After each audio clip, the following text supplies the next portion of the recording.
Hey, what's going on, guys? It's Am Beowulf back at with another video. Today's video, RXP-X 300.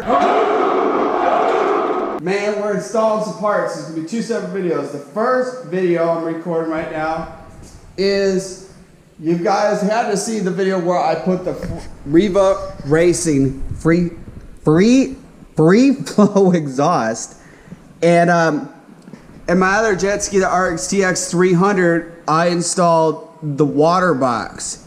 And in my next video, I'm going to be installing the Riva Racing intake. And with the when you install their intake, you have to drill into the stock water box because the sensor has to be moved somewhere else. In case I ever plan on selling the jet ski, I really don't, like the other one, I did not drill into the water box. I bought their Riva Racing, their water box. So what I'm going to do is then take this out, install, this is the new water box right here. It will make the exhaust sound a little bit louder with doing this, but also too, it just makes it easier with the installation, with putting this one in, and it looks cool too, and I think it saves a little weight with it. I'll weigh both of them before I install them in, because I know when I installed it on the RXT-X, I don't think I weighed it, so I have my scale. I'll throw on the scale. We'll figure out what it weighs. Also, too, it's not that hard to install this. It's just some basic tools to do this, and the whole step is, you know, we're gonna like before when I did the free flow exhaust, you got to take out all this trim right here, move the coolant reservoir somewhere else, which will make it even easier with the whole install, the intake too. And then the big thing is just in the instructions, and I'll show you guys how to do it. The big thing is lining up, because you have to take the whole coupling and stuff out of there to install it. So it gives it a little challenge of just getting what I'm trying to get at, the more of the work is taking everything out than just putting the part in. So let's get the video going installing this. All right, so I got the back half off. The next step is going to be unhooking. So you got the sensor you want to unhook. You got this unhook. I could leave, but I am going to unhook because I already installed the oil catch can. Just to make it a little bit more wiggle room, I will take the line off for that. I was going to leave it on, but I don't know. Might make your life a little bit easier. You can, you want to unhook that, and then you want to hook the coupling there, because you want to have this all be one piece, because this is what you have to, this is what's going on to the new water box. So do that. Also too, if you're not aware of the Am Beowulf new merch, this is one of the hoodies. Awesome, very expensive material used with this. This is like a polyester cotton, and it's kind of nice too. You can tell it's not thick. So what I like is right now, like working on something, it's kind of a little cold out right now, so I'm not like super hot, I'm not super cold wearing this. It's kind of a nice sweatshirt for that temperature. It's also cool as it has the same as the other RXP and RXT-X t-shirts. So it has the same logo, the blue hoodie stripes, which is pretty cool. It manages the water, it's blue inside the hoodie, and has the same backing. Let's see if we can get a shot. Here, I know the best way to get a shot, except I'm trying to like move myself around. Here we go. We'll set the camera up right here. Yo, check it out the back. Yeah, it's a nice setup. Plus, too, what I like is all my tattoos and stuff in my arms, the fiberglass, it gets kind of itchy and scratchy. So this kind of is nice wearing this too, working on the jet ski where I'm not cutting up my arms. So got that out. Let's pull this out. We're almost at like the halfway point basically, and then the other mods to go with the RXP-X. So let's get it going. All right, so I pulled out the battery water box, pulled the coupling out, And yeah, so I got freed up some space in there. What I'm going to show you guys is the weight of this. Well, first, before we go like too far, here's the Riva water box. See how we do. There we go. That's probably like the best. So you can see how much smaller the Riva one is than the factory one. So it does free up a lot of space. So let's weigh them. I'll set this one over here. So I got a regular like bathroom scale. This scale, I hate this scale. It's so screwy. It's like you have to step on it, let off, 0.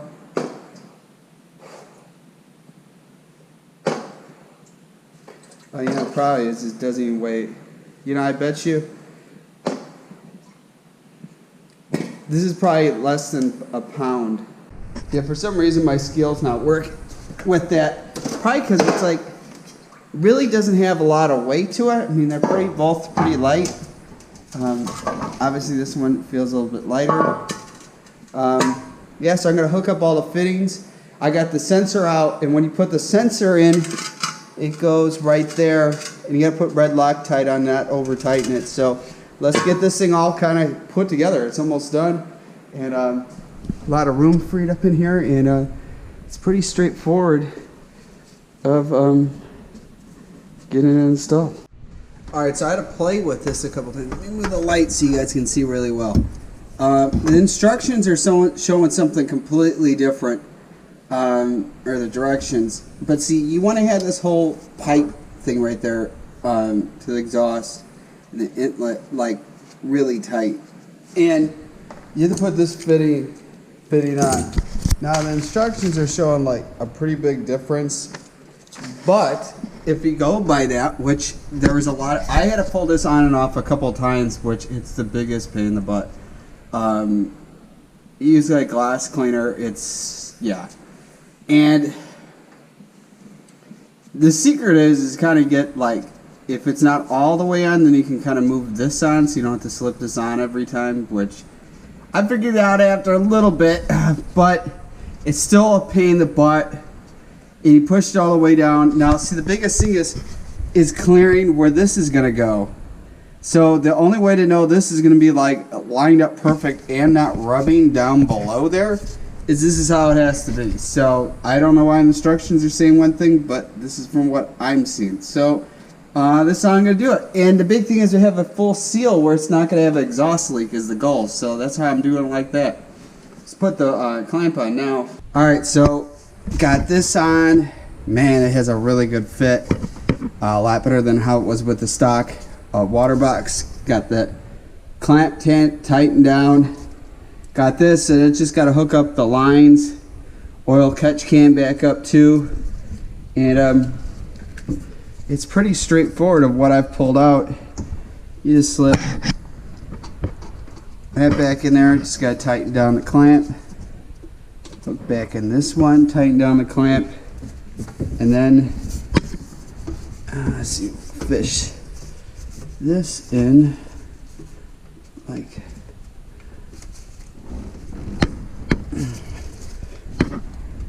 alright, got that pushed back in. So pretty much everything is all ready to be tightened in, tightened back up, and this is pretty much about it. With the install of putting it in the water box, it takes like at least a couple hours, maybe like an hour. I think the most time consuming part was getting this all lined up. But oh yeah, I forgot. Woo, I'm jumping too far ahead. The next step would be doing, you gotta make sure you put the exhaust box strap back on. And as soon as you tighten that on, you just give it a good yank and it's way back in there where that gets in. Otherwise, this is fully installed. It's pretty straightforward. I'll do a startup video of this probably once I do the intake. I know it's pretty late right now, so I'm not going to start it up tonight. Plus I'm in the garage, it's a little bit cold out. But I'm going to check for exhaust leaks probably before I even do the intake. But that's another thing for you guys to do too if it's your first time installing this. If you don't feel comfortable doing something like this, leave it to the professionals. I don't know much if you should go to your local Sea-Doo dealer. My opinion is I think some Sea-Doo dealers don't even know how to work on one of these machines at all. And also too, somebody might ask the question, does this void the warranty? The only thing happens when your warranty is voided is to that part that caused the failure that you might have a malfunction with something with your warranty. So, you know, like, say something happened to the prop. Well, none of this stuff was the prop that was changed. That would be covered under warranty. If there was a problem with the intake, you replace the intake, well then that wouldn't be covered warranty, and you could go buy the intake. The price of some of these parts aren't that much money.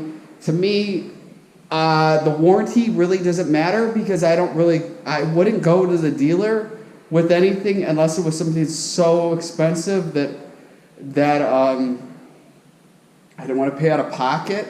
But even at that, I wouldn't trust them touching it to, like I'd want to keep the machine afterwards, because once you start doing a lot of crazy stuff, which it's not a lot of crazy stuff in it, some local dealers have never seen something like this, so they wouldn't know. They're used to pulling it apart, put it right back on. There's a lot of playing with this to get it in just right. I mean, it looks like how it should have came, basically.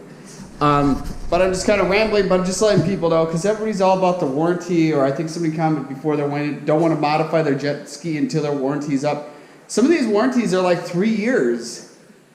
Why would you wait to do stuff after 3 years? It kind of like lose out all the fun, and then there'd be already out another jet ski faster or whatever. You want to go buy that, and you just didn't get to have fun. You only live once. Come on, you gotta enjoy it. That's the end of the video. If you're new to the channel, hit that subscribe button. Become a part of the Beowulf Nation. To my existing subscribers, I really greatly appreciate you guys subscribing or to the channel. So that's the end of the video. I'm getting exhausted. So the next mod is the intake will be the next video. So that's why I'm not putting all the trim back together. It's already all access to get ready to do the next part. So I've installed the intake on the RXT-X. That was a big pain in the butt because you had to pull out so much stuff. This looks like it's going to be not as long as that one was to do. But it's in the video. Be driven to win. I'll see you guys in the next video. Peace out.